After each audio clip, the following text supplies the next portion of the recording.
आगामी मक्सिर 4 गते हुने प्रतिनिधि सभा र प्रदेश सभा निर्वाचनका लागि उम्मेदवारी दर्ता देशभर झण्डै 5000 जनाको उम्मेदवारी परेको निर्वाचन आयोगको भनाई। पत्नी आरजु राणा मार्फत प्रधानमन्त्री शेरबहादुर देउवाले डडेलधुराबाट दिए उम्मेदवारी। एमाले अध्यक्ष केपी शर्मा ओलीले दिए झापा 5 बाट उम्मेदवारी। गोर्खा 2 बाट प्रचण्डको उम्मेदवारी दर्ता। नेकपा एकीकृत समाजवादीका अध्यक्ष माधव कुमार नेपालले रौतहट 1 मा दिए उम्मेदवारी। राष्ट्रिय प्रजातन्त्र पार्टीका अध्यक्षले झापाको क्षेत्र नम्बर 3 बाट उम्मेदवारी दर्ता गरी। चितवन 2 मा राष्ट्रिय स्वतन्त्र पार्टीका सभापति रवि लामिछानेको उम्मेदवारी। छिट्टै चितवनमै घर बनाएर बस्छु भन्दै रवि लामिछानेको प्रतिक्रिया। तनहुँ 1 बाट कंग्रेसका वरिष्ठ नेता रामचन्द्र पौडेलको उम्मेदवारी। कमल थापाले सूर्य चिन्हबाट उम्मेदवारी दर्ता गरी। विश्वप्रकाश शर्माद्वारा झापा 1 बाट उम्मेदवारी दर्ता। मोरङ क्षेत्र नम्बर 3 मा राप्रपाकी नेत्री रेखा थापाद्वारा मनोनयन दर्ता। रविन्द्र मिश्रद्वारा काठमाडौँ 1 बाट मनोनयन दर्ता। घनश्याम भुषालले गरे रूपन्देही 1 मा स्वतन्त्र उम्मेदवारी दर्ता। लमजुङमा देव गुरुङ र पृथ्वी सुब्बा गुरुङ बीच प्रतिस्पर्धा हुने। गुल्मी 1 मा चन्द्र भण्डारी र प्रदीप गेवालीद्वारा उम्मेदवारी दर्ता। गुल्मी 2 मा गोकर्ण विष्ट र रामकुमारी झाँक्रीद्वारा उम्मेदवारी दर्ता। इलाम 1 बाट झलनाथ खनालको उम्मेदवारी। पर्सा 1 मा मन्त्री प्रदीप यादवले दिए उम्मेदवारी। चितवन 3 मा कंग्रेसका 2 नेताका बागी उम्मेदवार दर्ता। पहिरो र बाढीले दाङको बङ्गलाचुली गाउँपालिका 8 मा 32 वटा घर भत्किए। अविरल वर्षाका कारण बर्दियाका 200 बढी घर डुबानमा। रामेछापमा बस दुर्घटना 13 जना घाइते। कालीकोटको तिला गुफामा पहिरोले घर बगाउँदा 5 जना बेपत्ता। दशैं बिदा पछिको पहिलो दिन शेयर बजार 44.5 अङ्कले बढ्यो। नेपालमा डलरको मूल्यमा नयाँ रेकर्ड कायम। विस्फोट पछि बन्द रहेको रुइस र क्राइम एरिया जोड्ने केर्च पुल आंशिक रूपमा सञ्चालन। नवौं राष्ट्रिय खेलकुद अन्तर्गत मध्य प्रदेश र बागमती प्रदेशको विजय सुरुवात। र 17 वर्ष मुनिको एसियन कप छनौटमा नेपाल अन्तिम खेलमा पनि पराजित। दर्शक महानुभाव नमस्कार। समाचारपाटी.com को न्यूज बुलेटिनमा यहाँलाई हार्दिक स्वागत छ। म प्रहलाद चन्द्र घिमिरे। आज मिति विक्रमसम्म 2079 साल असोजको 24 गते सोमबार इस्वीसम्म सन् 2022 अक्टोबर 10 तारिक। आज विश्व मानसिक स्वास्थ्य दिवस। दर्शक महानुभाव सदाको झैं आज पनि हामी उपस्थित भएका छौं। आज देशभर कहाँ के हुँदैछ सम्पूर्ण जानकारी सहित निर्वाचनको अपडेट, मनोनयन दर्ताको सम्पूर्ण जानकारी, कुन जिल्लामा कसले दियो उम्मेदवार, कुन चर्चित नेताहरूले कहाँबाट चुनाव लड्ने भई, कसको अवस्था के छ, कसले दियो बागी उम्मेदवार, कहाँ नेताहरूले छोडे, कहाँ लड्ने भए भन्ने विषयवस्तु सम्पूर्ण जानकारी लिएर उपस्थित भएका छौँ। ब्रेकिङ न्युज अपडेट लगायत तपाईँलाई काम लाग्ने हेर्नै पर्ने महत्त्वपूर्ण खबरहरू छन्। हामीलाई अन्तिमसम्म हेर्नुहोला। हाम्रो मेहनतका लागि यो भिडियोमा एउटा लाइक अवश्य गर्नुहोला। दर्शक महानुभाव पलपलको न्युज अपडेटका लागि तपाईँले अहिलेसम्म हाम्रो च्यानललाई सब्स्क्राइब गर्नुभएको छैन भने कृपया सब्स्क्राइब गर्नुहोस् अनि नजिकै आउने बेल आइकनलाई क्लिक गर्नुहोला। दर्शक महानुभाव देशभित्रबाट हेरिरहनु भएको छ भने आफू रहेको गाउँठाउँ सहर जिल्लाको नाम लेख्नुहोला। विदेशमा हुनुहुन्छ भने कुन देशबाट हेरिरहनु भएको छ त्यो कुरा लेख्नुहोला। दैनिक रूपमा हेर्नुहुन्छ भने रेगुलर भनेर लेख्नु होला अनि आज पहिलोचोटि हेर्दै हुनुहुन्छ भने फर्स्ट टाइम भनेर लेखिदिनु होला। दर्शक महानुभाव केही उम्मेदवारी दर्ता लगायतका कुराहरू हामीले यो समाचार बुलेटिनमा छोडेको भए पनि फेरि अपडेट गर्नेछौँ। त्यसकारण सब्स्क्राइब गर्नु होला अनि नजिकै आउने बेल आइकनलाई क्लिक गर्नु होला ताकि तपाईले हरेक अपडेटहरू, अब यो निर्वाचनसँग सम्बन्धित हरेक अपडेटहरू हामी पल पल प्रस्तुत गर्नेछौँ। त्यसकारण हामीलाई सब्स्क्राइब गर्नुहोस् अनि नजिकै आउने बेल आइकनलाई क्लिक गर्नु होला, लाइक गर्नु होला, कमेन्ट गर्नु होला। आउनुहोस् दर्शक महानुभाव आजका महत्त्वपूर्ण समाचारहरू सुरु गरौँ। मक्सिर 4 गते हुने निर्वाचनमा झण्डै 5000 जनाले उम्मेदवारी दर्ता गराएको प्रसङ्गबाट। आगामी मक्सिर 4 गते हुने प्रतिनिधि सभा र प्रदेश सभा सदस्य चुनावका लागि प्रत्यक्षतर्फ देशभर उत्साहजनक रूपमा उम्मेदवारको मनोनयन दर्ता भएको छ। प्रत्यक्षतर्फ देशभरिका 165 प्रतिनिधि सभा र 330 प्रदेश सभा निर्वाचन क्षेत्रमा उम्मेदवारी मनोनयन पत्र दर्ता शान्तिपूर्ण र उत्साहजनक रूपमा भएको निर्वाचन आयोगका प्रवक्ता शालिग्राम शर्मा पौड्यालले जानकारी दिनुभयो। निर्वाचन आयोगले उम्मेदवारी दर्ताका लागि आइतबार बेलुका 5 बजेसम्मको समय तोकेको थियो। सबै 77 वटा जिल्लामा स्थापना भएका मुख्य निर्वाचन अधिकृत तथा निर्वाचन अधिकृतको कार्यालयमा उम्मेदवार आफै वा उम्मेदवारका प्रतिनिधि र वारिसनामाबाट पनि मनोनयन दर्ता गर्न सकिने व्यवस्था थियो। त्यसै अनुसार प्रतिनिधि सभातर्फ 2128 र प्रदेश सभातर्फ 2845 गरी 4973 जना उम्मेदवारले मनोनयन दर्ता गरेको आयोगमा विवरण प्राप्त भएको प्रवक्ता पौडेलले जानकारी दिनुभयो। अझै केही प्रक्रियामा रहेकाले यो संख्या बढ्न सक्ने उहाँको भनाइरहेको छ। प्रधानमन्त्री एवं नेपाली कङ्ग्रेसका सभापति शेरबहादुर देउवाले मनोनयन दर्ता गराउनु भएको छ। उहाँको वारिसनामा मार्फत डडेलधुराबाट प्रतिनिधि सभा सदस्य पदको उम्मेदवारमा मनोनयन दर्ता गरिएको छ। प्रधानमन्त्री पत्नी एवं कङ्ग्रेस केन्द्रीय सदस्य डाक्टर आरजु राणा देउवाले आइतबार देउसो मुख्य निर्वाचन अधिकृतको कार्यालय डडेलधुरामा मनोनयन दर्ता गराउनु भएको हो। पार्टी जिल्ला सचिव हेमराज चटौत प्रस्तावक र पार्टी उपसभापति दिल्लीराज जोशी समर्थक रहनु भएको मुख्य निर्वाचन अधिकृत बालकृष्ण वाग्लेले जानकारी दिनुभयो। यसैबीच डडेलधुरामा प्रतिनिधि सभा सदस्य पदमा नेकपा एमालेका बागी उम्मेद्वार विक्रम साई, स्वतन्त्रका उम्मेद्वार सागल ढकाल, कर्णसिंह रावल र राप्रपाको गोविन्दराज खडायतले पनि उम्मेद्वार दर्ता गराउनु भएको छ। नेकपा एमालेका अध्यक्ष केपी शर्मा ओलीले प्रतिनिधि सभा सदस्य निर्वाचनका लागि झापा 5बाट उम्मेद्वार मनोनयन दर्ता गर्नु भएको छ। अध्यक्ष ओलीले आगामी मक्सिर 4 गते हुने प्रतिनिधि सभाको निर्वाचनका लागि झापा 5बाट मनोनयन दर्ता गराउनु भएको हो। उहाँ मनोनयन दर्ताका लागि पार्टीका नेता तथा कार्यकर्ताहरूका साथमा दमक नगरपालिकामा रहेको झापा क्षेत्र नम्बर 5 को निर्वाचन कार्यालय पुग्नु भएको थियो। मनोनयन दर्ता गराएसँगै सञ्चारकर्मीहरूलाई संक्षिप्त प्रतिक्रिया दिँदै उहाँले आफूले उम्मेदवारी दर्ता गराएको र साथ र सहयोगको अपेक्षा राखेको बताउनु भयो। आगामी मक्सिर 4 गते हुने प्रतिनिधि सभा सदस्यको चुनावका लागि नेकपा माओवादी केन्द्रका अध्यक्ष पुष्पकमल दाहाल प्रचण्डले गोर्खा क्षेत्र नम्बर 2बाट उम्मेदवारी दर्ता गराउनु भएको छ। गोर्खा नगरपालिका 9 दलभन्ज्याङमा रहेको निर्वाचन अधिकृतको कार्यालयमा पुगेर प्रचण्डले आइतबार सत्ता गठबन्धनबाट साझा उम्मेदवारका रूपमा उम्मेदवारी दर्ता गराउनु भएको हो। उम्मेदवारी दर्ताका क्रममा प्रचण्डको साथमा नेपाल समाजवादी पार्टीका अध्यक्ष डाक्टर बाबुराम भट्टराई र नेकपा माओवादी केन्द्रका नेता नारायण काजी श्रेष्ठ पनि हुनुहुन्थ्यो। प्रचण्डको प्रस्तावकमा बाबुराम भट्टराई र समर्थकमा कङ्ग्रेस जिल्ला सचिव किशोर झङ थापा रहनु भएको छ। भट्टराई र श्रेष्ठ दुवैको निर्वाचन क्षेत्र गोर्खा क्षेत्र नम्बर 2 हो। तर यो निर्वाचन क्षेत्रमा माओवादी केन्द्रले प्रचण्डलाई उम्मेदवार बनाएको छ। उम्मेदवारी दर्ताका लागि प्रचण्डको साथमा गठबन्धन दलका नेता कार्यकर्ता पनि बाजागाजा सहित निर्वाचन अधिकृतको कार्यालयमा पुगेका थिए। नेकपा एकीकृत समाजवादीका अध्यक्ष माधव कुमार नेपालले प्रतिनिधि सभा सदस्यमा रौतहट निर्वाचन क्षेत्र नम्बर 1बाट मनोनयन दर्ता गराउनु भएको छ। पूर्व प्रधानमन्त्री समेत रहनुभएका अध्यक्ष नेपालले रौतहट 1बाट सत्तारूढ गठबन्धनको साथमा उम्मेदवारी दर्ता गराउनु भएको हो। उहाँले मुख्य निर्वाचन अधिकृतको कार्यालय गौर नगरपालिका पुगेर मनोनयन दर्ता गर्नुभएको हो।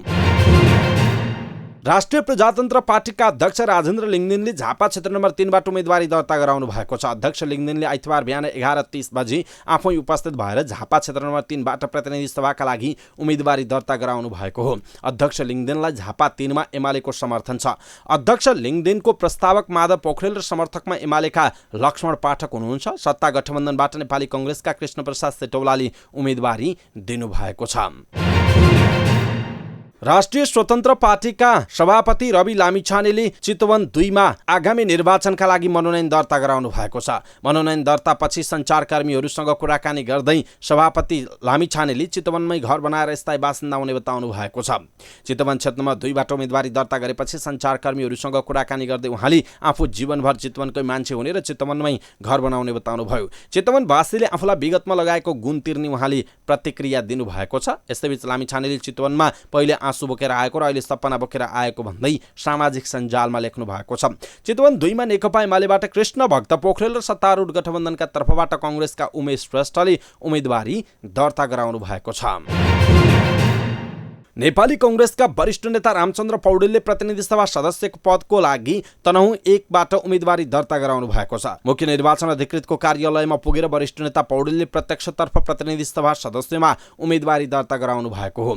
उम्मेदवारी दर्ता गराएपछि सञ्चारकर्मीहरूसँग कुराकानी गर्दै वरिष्ठ नेता पौडेलले देश र जनताका लागि उम्मेदवारी दिएको बताउनुभयो। समाजमा लोकतन्त्र र संविधानको संरक्षणका लागि आफू राजनीतिमा अहिलेसम्म रहेको उहाँको भनाइरहेको छ। राष्ट्रिय प्रजातन्त्र पार्टी नेपालका अध्यक्ष कमल थापाले प्रतिनिधि सभा सदस्य पदका लागि नेकपा एमालेको चुनाव चिन्ह सूर्यबाट उम्मेदवारी दिनुभएको छ। थापाले मकवानपुर क्षेत्र नम्बर 1बाट सूर्य चिन्हबाट उम्मेदवारी दिनुभएको हो। एमालेसँग मकवानपुरमा राप्रपा नेपालले तालमेल गर्दा थापाले सूर्य चिन्हबाटै उम्मेदवारी दिनु परेको जनाइएको छ। नेपाली कांग्रेसका महामन्त्री विश्वप्रकाश शर्माले झापा क्षेत्र नम्बर 1बाट प्रतिनिधि सभाको प्रत्यक्षमा उम्मेदवारी मनोनयन दर्ता गराउनु भएको छ। महामन्त्री शर्माले निर्वाचन अधिकृतको कार्यालयमा पुगेर झापा क्षेत्र नम्बर 1बाट प्रतिनिधि सभाको प्रत्यक्षमा उम्मेदवारी मनोनयन दर्ता गराउनु भएको हो। प्रतिनिधि सभाको 2074 को निर्वाचनमा झापा निर्वाचन क्षेत्र नम्बर 1मा शर्मा पराजित हुनुभएको थियो। उक्त क्षेत्रमा नेकपा एमालेको तर्फबाट अग्नि खरेलले उम्मेदवारी दर्ता गराउनु भएको छ। उम्मेदवारी दर्तापछि सञ्चारकर्मीहरूसँग कुराकानी गर्दै महामन्त्री शर्माले आगामी निर्वाचनमा जितका लागि आत्मविश्वासका साथ उम्मेदवारी मनोनयन दर्ता गरेको बताउनु भएको छ। राष्ट्रिय प्रजातन्त्र पार्टीकी नेत्री रेखा थापाले आगामी मक्सुर 4 गते हुने प्रतिनिधि सभाको प्रत्यक्षतर्फ मनोनयन दर्ता गराउनु भएको छ।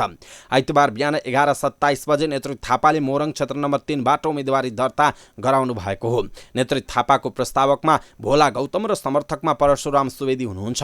उम्मेदवारी दर्तापछि सञ्चारकर्मीहरूसँग बोल्दै नेत्री थापाले आफ्नो क्षेत्रमा परिवर्तन गर्नका लागि आफू आएको बताउनुभयो। उहाँले मोरङ क्षेत्र नम्बर 3ले 20 वर्षको अन्तरालमा कहिले विकल्प नपाएको भन्दै अब विकल्पको रूपमा युवा शक्ति बनेर आफू निर्वाचनका लागि तयारी भएको भन्दै उहाँले उल्लेख गर्नु भएको छ। राष्ट्रिय प्रजातन्त्र पार्टी राप्रपाका वरिष्ठ उपाध्यक्ष रविन्द्र मिश्रले प्रतिनिधि सभा सदस्य चुनावका लागि उम्मेदवारी दर्ता गराउनु भएको छ। निर्वाचन अधिकृतको कार्यालयमा पुगेर उहाँले काठमाडौँ क्षेत्र नम्बर 1बाट उम्मेदवारी दर्ता गराउनु भयो। उम्मेदवारी दर्तापछि उहाँले यसपालि आफूहरूलाई मतदाताले जिताउने विश्वास पनि व्यक्त गर्नु भएको छ। यस अघिको चुनावमा विवेकशील साझा पार्टीबाट उम्मेदवारी दिनुभएका मिश्र नेपाली कांग्रेसका नेता प्रकाशमान सिंहसँग पराजित हुनुभएको थियो। अहिले पनि यो क्षेत्रमा सत्ता गठबन्धनबाट कांग्रेस नेता सिंह नै उम्मेदवार रहनु भएको छ। शनिबार मात्रै नेकपा एमाले परित्याग गर्नुभएका नेता घनश्याम भुसालले रूपन्देही क्षेत्र नम्बर 1बाट प्रतिनिधि सभाका लागि उम्मेदवारी दर्ता गराउनु भएको छ।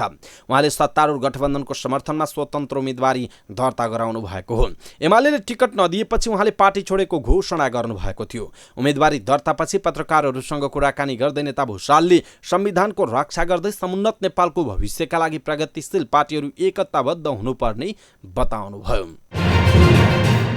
आउँदो मक्सिर 4 गते हुने प्रतिनिधि सभा चुनावमा लमजुङमा सत्ता गठबन्धनका तर्फबाट नेकपा माओवादी केन्द्रका महासचिव देवप्रसाद गुरुङ र नेकपा एमालेका उपमहासचिव पृथ्वी सुब्बा गुरुङबीच चुनावी प्रतिस्पर्धा हुने भएको छ। सङ्घतर्फ एउटा मात्र निर्वाचन क्षेत्र रहेको लमजुङमा गठबन्धनका तर्फबाट माओवादी केन्द्रका महासचिव र एमालेका उपमहासचिव गुरुङबीच प्रतिस्पर्धा हुने भएको छ। आइतबार मुख्य निर्वाचन अधिकृतको कार्यालयमा पुगेर दुवैजनाले उम्मेदवारी दर्ता गराउनु भएको छ।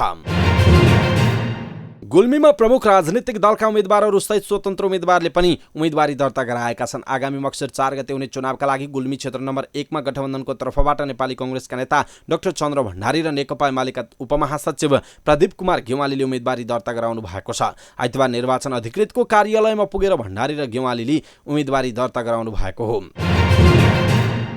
यसैबीच गुल्मी क्षेत्र नम्बर 2मा नेकपा एमालेका गोकर्ण विष्ट र नेकपा एकीकृत समाजवादी पार्टीबाट रामकुमारी झाँक्रीले उम्मेदवारी दर्ता गराउनु भएको छ। निर्वाचन अधिकृतको कार्यालयमा पुगेर विष्ट र झाँक्रीले उम्मेदवारी दर्ता गराउनु भएको हो। 2056 को चुनावदेखि गुल्मी 2बाट एमालेको उम्मेदवार बन्दै आउनुभएका विष्टले 2064 को संविधान सभा चुनाव बाहेक 3 पटक चुनाव जित्नु भएको थियो। झाँक्री भने पहिलो पटक चुनावी मैदानमा रहनु भएको छ। पूर्व प्रधानमन्त्री एवं एकीकृत समाजवादीका सम्मानित नेता झलनाथ खनालले इलामको क्षेत्र नम्बर 1बाट उम्मेदवारी दर्ता गराउनु भएको छ। इलाममा रहेको निर्वाचन अधिकृतको कार्यालयमा पुगेर खनालले प्रतिनिधि सभाका लागि उम्मेदवारी दर्ता गराउनु भएको हो। उहाँ सत्ता गठबन्धनको तर्फबाट साझा उम्मेदवार बन्नु भएको छ। संघीय सरकारका वन तथा वातावरण मन्त्री प्रदीप यादवले पर्सा क्षेत्र नम्बर 1मा प्रतिनिधि सभा सदस्यको उम्मेदवारी दर्ता गराउनु भएको छ। जनता समाजवादी पार्टी जसपा एमाले गठबन्धनका साझा उम्मेदवार बन्नुभएका यादवले आइतबार दिउँसो वीरगञ्ज स्थित मुख्य निर्वाचन अधिकृतको कार्यालयमा पुगेर प्रतिनिधि सभा सदस्यका लागि उम्मेदवारी दिनुभएको हो। जसपाको केन्द्रीय राजनीतिक समिति सदस्य समेत रहनुभएका मन्त्री यादव 2074 को निर्वाचनमा पर्सा 1बाट प्रतिनिधि सभा सदस्यमा निर्वाचित हुनुभएको थियो। चितवनको क्षेत्र नम्बर 3मा नेपाली कांग्रेसका 2 जनाले बागी उम्मेदवारी दर्ता गराएका छन्। कांग्रेसका केन्द्रीय सदस्य दिनेश कोइराला र यसअघि भरतपुर महानगरपालिकाको मेयरमा बागी उठ्नुभएका जगन्नाथ पौडेलले प्रतिनिधि सभा सदस्यका लागि बागी उम्मेदवार दर्ता गराउनु भएको हो। बाढी र पहिरोले दाङको बङ्गलाचुली गाउँपालिका वडा नम्बर 8 मा 32 वटा घर भत्किएका छन्। बङ्गलाचुली गाउँपालिका वडा नम्बर 8 का अध्यक्ष झविन्द्र गाहाका अनुसार 32 घर भत्किएको र ढाप टोलका 30 घर, स्याला टोलका 90 घर पहिरोको उच्च जोखिममा रहेको बताउनुभयो। यसैबीच पहिरोले 2 दिनदेखि बन्द भएको भालुवाङ प्युठान सडक अझै खुलेको छैन। भालुवाङ प्युठान सडक खण्ड अन्तर्गत प्युठानको सरुमारानी गाउँपालिका वडा नम्बर 5 बडडाँडा क्षेत्रमा पहिरो खस्ता सडक बन्द भएको लुम्बिनी प्रदेश प्रहरी कार्यालय दाङले जनाएको छ। 3 दिनदेखिको अविरल वर्षाका कारण बर्दियामा 200 भन्दा बढी घरहरू डुबानमा परेका छन्। पश्चिम तराईका बर्दिया, बाँकी, कैलाली र कञ्चनपुर, महेन्द्रनगर बजार तथा त्यस आसपासका बस्ती जलमग्न बनेका हुन्। अविरल वर्षाका कारण नदी र खहरे खोलामा बाढी आएकाले होचो भूभाग डुबानमा पर्ने जोखिम देखिएको छ। गत मङ्गलबार साँझदेखि परेको अविरल वर्षाले गर्दा नेपालीहरूको महान पर्व बडा दशैं पनि राम्रोसँग मनाउन नसकेको स्थानीयले बताएका छन्। बर्दियाको इन्द्रपुर गाउँपालिकाका विश्वराम ठाकुरले बस्ने घर डुबानमा परेको र खाना बस्नका लागि समस्या भइरहेको बताउनु भएको छ। रामेछापको खाँडादेवी गाउँपालिका 3 स्थित खा बजार नजिकैको चहरी खोलामा आइतबार बस दुर्घटना भएको छ। दुर्घटनामा 13 यात्रु घाइते भएका छन्। दोरम्बाबाट काठमाडौँका लागि छुटेको बा 3 ख 4048 नम्बरको बस दुर्घटनामा परेको हो। तीव्र गतिका कारण बस दुर्घटनामा परेको प्रत्यक्षदर्शीले बताएका छन्। यात्रु दशैंको टीका लगाएर फर्कँदै थिए। बस रिजर्भ गरेर ल्याइएको र सडकमा अनियन्त्रित भई दुर्घटना भएको प्रहरी नायब उपरीक्षक डीएसपी राजकुमार थिङले जानकारी दिनुभयो। बसमा झण्डै 30 यात्रु सवार रहेको जनाइएको छ। कालीकोटको तिलागुफा नगरपालिका वडा नम्बर 7 मा एउटा घर पहिरोले बगाउँदा 5 जना बेपत्ता भएका छन्। स्थानीय ध्रुवराज विष्टको घर पहिरोले बगाउँदा उहाँको परिवारका 5 जना सम्पर्कविहीन भएको प्रमुख जिल्ला अधिकारी रामहरि शर्माले जानकारी दिनुभयो। पहिरोले घर बगाएको सूचना आउने बित्तिकै घटनास्थलमा प्रहरी परिचालन गरी उद्धारको काम भएको उहाँले बताउनुभयो। कालीकोट लगायत कर्णाली प्रदेशका धेरै ठाउँमा लगातार पानी परेको छ र विभिन्न ठाउँमा राजमार्गहरू अवरुद्ध रहेको जनाइएको छ। दशैं बिदा सुरु हुनु अघि निरन्तर घटेको शेयर बजार दशैं बिदा सकिएपछिको पहिलो दिन आइतबार उच्च अङ्कले बढेको छ। शेयर बजार परिसूचक नेप्से 44.62 अङ्कले बढेर 1898.38 बिन्दुमा पुगेको छ। सबै समूहको शेयर बढेकोमा बीमा, विकास बैंक, उत्पादन र माइक्रो फाइनान्स समूहको शेयर उच्च अङ्कले बढेको छ। नेप्से बढे पनि कारोबार रकममा भने धेरै सुधार भएन। आइतबार 224 कम्पनीका 25,33,000 किता शेयर 83 करोड 68 लाख रुपैयाँ बराबरको कारोबार भएको छ। सबैभन्दा धेरै हिमालयन एभरेस्ट इन्सुरेन्स लिमिटेडको 22 करोड 69 लाख रुपैयाँको शेयर कारोबार भएको छ। सप्तकोशी विकास बैंक र उपकार लघुवित्त वित्तीय संस्थाको शेयर 9% भन्दा धेरैले बढेको छ। समग्र बजार बढे पनि ग्लोबल आइएमई ब्यालेन्स फन्डको शेयर 4% भन्दा धेरैले घटेको जनाइएको छ। नेपालमा अमेरिकी डलरको मूल्यले नयाँ रेकर्ड बनाएको छ। नेपाल राष्ट्र बैंकका अनुसार आइतबार 1 डलरको बिक्री दर 132 रुपैयाँ 2 पैसा कायम भएको छ। यो अहिलेसम्मकै उच्च मूल्य हो। डलरको खरिद मूल्य भने 131 रुपैयाँ 42 पैसा कायम भएको राष्ट्र बैंकले जनाएको छ। विश्वभर नै अमेरिकी डलर बलियो बन्दै जाँदा नेपालमा पनि असर देखिएको छ। डलरको भाउ उच्च हुँदा नेपालको वैदेशिक व्यापार झनै बढ्नेछ, तर रेमिटेन्स पठाउनेहरूलाई पनि यो समय उपयुक्त हुने अर्थविदहरूले बताएका छन्।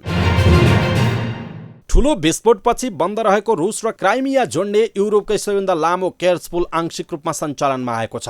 हिजो दिउँसो भएको कार बम विस्फोटपछि सडक तथा रेल मार्ग समेत रहेको केयर्स पुलमा क्षति पुगेको थियो भने केही रेलमा आग लागि भएको थियो। क्राइमियालाई रुससँग जोड्ने एकमात्र पुल भत्किएपछि रुसले कब्जा गरेका युक्रेनका खेयर्सन लगायतका क्षेत्रमा आपूर्ति नै ठप्प हुने पश्चिमा देशले अनुमान गरेका थिए। तर गैरातीदेखि नै पुलमा साना गाडी सञ्चालन भएको र ट्राफिक लाइट बलेको भिडियो रुसी विदेश मन्त्रालयले सार्वजनिक गरेको छ। पुल र रेल मार्गलाई चाँडै मर्मत गरेर पूर्ण क्षमतामा सञ्चालनमा ल्याइने रुसले जनाएको छ। पुलमा कसले विस्फोट गरायो भन्ने विषयमा अनुसन्धान भइरहेको जनाइएको छ।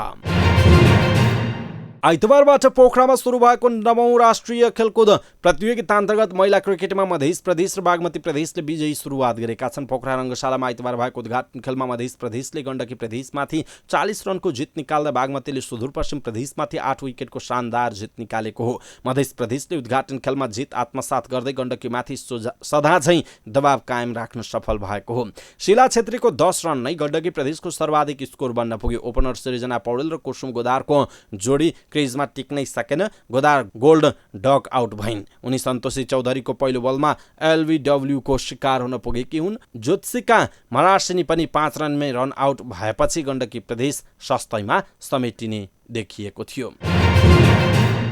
र 17 वर्ष मुनिको एसियन कप छनौटको अन्तिम खेलमा पनि नेपाल पराजित भएको छ। भियतनाममा भएको समूह चरणको अन्तिम खेलमा नेपाल चाइनिज ताइपेईसँग 4-2 गोलले पराजित भएको हो। 10 खेलाडीमा समेटिएको नेपालले अन्तिम 10 मिनेटमा 2 गोल खायो। त्यसअघि पहिलो हाफमा नेपालले 2 गोल खाएको थियो। चाइनिज ताइपेईका लिन हाई चिङले 2, ताई एन याउ र लु थिङले 1-1 गोल गरे। नेपालका कप्तान प्रशान्त लक्षम र धनसिंह विकले गोल गरे। नेपालका दीपक थापा मगर 78औं मिनेटमा दोहोरो पहेँलो कार्डपछि रातो कार्ड खाएर बाहिरिएका थिए। यसअघि नेपाल पहिलो खेलमा थाइल्यान्डसँग 3-0 र आयोजक भियतनामसँग 5-0 ले पराजित भएको थियो। समग्रमा 12 गोल खाएको नेपालले 2 गोल मात्रै गर्न सक्यो। समूह एफमा रहेका नेपाल र चाइनिज ताइपेई यसअघि नै छनौटबाट बाहिरिएका थिए। समूह विजेता एसियन कपमा छनौट हुने जनाइएको छ। अवस्था दर्शक महानुभाव, आजका महत्त्वपूर्ण समाचार, ब्रेकिङ न्युज अपडेट लगायत तपाईँलाई काम लाग्ने हेर्नै पर्ने महत्त्वपूर्ण खबरहरू यति नै। हामीले प्रस्तुत गरेका यी समाचारहरूप्रति तपाईँको धारणा के छ? आफ्नो धारणा तलको कमेन्ट बक्समा कमेन्ट गर्नुहोला। हाम्रो मेहनतका लागि यो भिडियोमा एउटा सानो लाइक अवश्य गर्नुहोला। दर्शक महानुभाव, पल पलको न्युज अपडेटका लागि हाम्रो च्यानललाई तपाईँले अहिलेसम्म सब्सक्राइब गर्नुभएको छैन भने कृपया सब्सक्राइब गर्नुहोस् अनि नजिकै आउने बेल आइकनलाई क्लिक गर्नुहोला। पल पलको न्युज अपडेटका साथ फेरि हाम्रो भेट हुनेछ। तपाईँ समाचार पार्टी हेर्दै गर्नुहोस्। नमस्कार।